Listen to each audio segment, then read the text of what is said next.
बोलून झालंय ना. नाही इथं ते झाले सगळे लोकसभा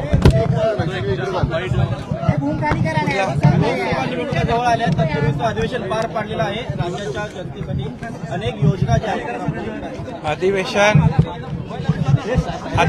अतिशय हे काढ तुमचं खाली पडेल मग अरे नाही आता मग इथंच घ्या हे 4 दिवसाचं अंतरिम आपलं अर्थसंकल्पीय अधिवेशन सुरळीतपणे यशस्वीपणे पार पडलेलं आहे. त्यासाठी मी विधानसभेचे अध्यक्ष आणि विधान परिषदेच्या उपसभापती दोघांचे मनापासून अभिनंदन करतो. पूर्णपणे शासकीय कामकाज पूर्ण झालं. विधेयकं सगळी मंजूर झाली.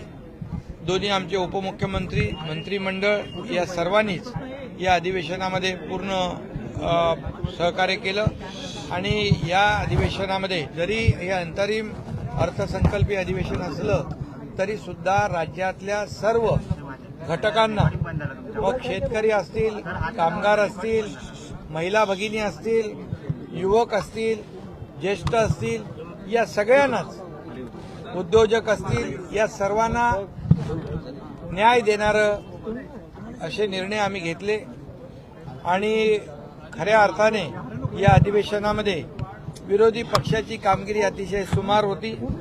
विरोधी पक्ष अधिवेशनामध्ये महाराष्ट्रातल्या जनतेच्या न्याय हक्कासाठी झटणारा विरोधी पक्ष नेता सभागृहात दिसला पाहिजे होता. परंतु दुर्दैवाने चहा पानाच्या बहिष्कारापासून त्यांचं जे पत्र दिलं होतं तेव्हापासून आजचा 293 पर्यंत जे प्रस्ताव होता, या सर्व हा जो काय प्रस्ताव होता, मी सभागृहात देखील म्हणालो, एकच स्क्रिप्ट होती आणि त्यामुळे ते गोंधळलेले आहेत आणि कॉन्फिडन्स नसलेला विरोधी पक्ष पाहायला मिळाला. खरं म्हणजे मी त्यांनाही शुभेच्छा देतो, जरी गोंधळलेला असला तरी सुद्धा, कारण सत्ताधारी पक्ष आणि विरोधी पक्ष हे आपण त्यांनाही विश्वासात घेऊन आपण निर्णय घेत असतो. फक्त विरोधी पक्षाने सरकारच्या चांगल्या कामाची वाहवा केली पाहिजे. कुठे चुकत असेल सरकार तर नक्की त्रुटी काढल्या पाहिजे, तिथे जाब विचारला पाहिजे. सरकारने एवढ्या 1.5-2 वर्षामध्ये एवढे धडाधड निर्णय घेतले की त्यांच्या पायाखालची वाळू सरकली.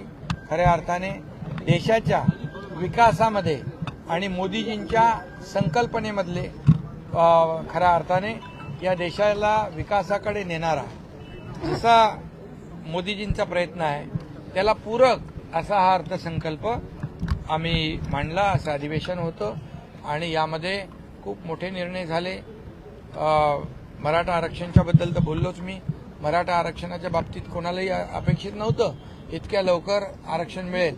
देव पाण्यात बुडवून बसले होते लोक आरक्षण मिळू नये म्हणून, परंतु आरक्षण मिळालं.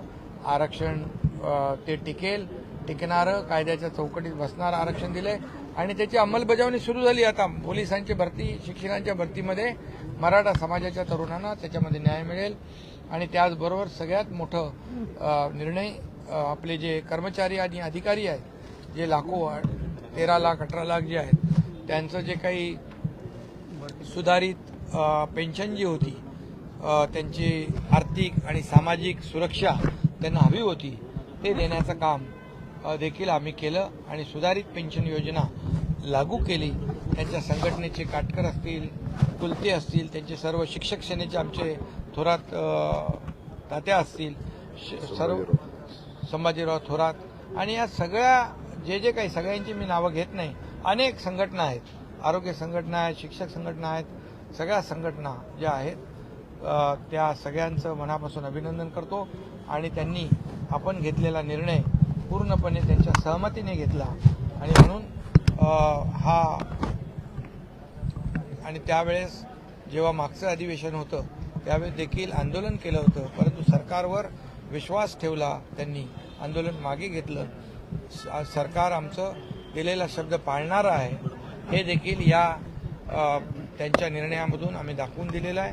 त्यामुळे अधिवेशन अतिशय सुरळीत आणि यशस्वीपणे पार पडलेला आहे. अंगणवाडी सेविकांचा अंगणवाडी त्याच पेन्शनप्रमाणे त्यांना फायदा होणार, आर्थिक आणि सामाजिक सुरक्षा त्यांना मिळणार आणि त्यामुळे त्यांच्या संमतीनेच आपण हे निर्णय घेतलेला आहे. अंगणवाडी सेविकांना देखील आपण न्याय दिलेला आहे. अशा सेविका ज्या आहेत त्यांनाही आम्ही न्याय देणार.